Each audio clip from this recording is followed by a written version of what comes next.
आज श्रीमंदिर में पालन हो श्रीराम नवमी तेबे एने स्वतंत्र नीतिकांति अनुष्ठित हो श्रीराम जन्मनीति अपराह 5टारू राति 10टा पर्यंत सर्वसाधारण दर्शन बंद रहिबो। स्वयं प्रभु श्री जगन्नाथ माता रूप धारणा करी श्रीराम को जन्म देवार विधि रही है।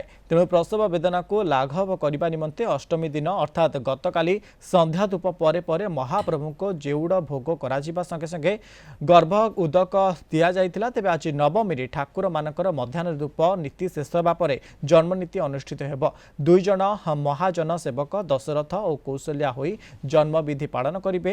यह गुप्त नीति को कहीं जेपरी देखि न पारे से गर्भगृह जय विजय द्वार को बंद करपटे आज पवित्र रामनवमी अवसर में रथकाठ चिरटर शुभ अनुकूल होबार परंपरा रही। एथिपाई श्रीमंदिर लगी होता माल महाप्रसाद नहीं टीम कटक खपुरिया अभिमुखे यात्रा करेंगे। गत सरस्वती पूजा रथकाठ पूजार्चना कर आसंता अक्षय तृतीया अवसर में रथ निर्माण अनुकूल होबार परंपरा रही।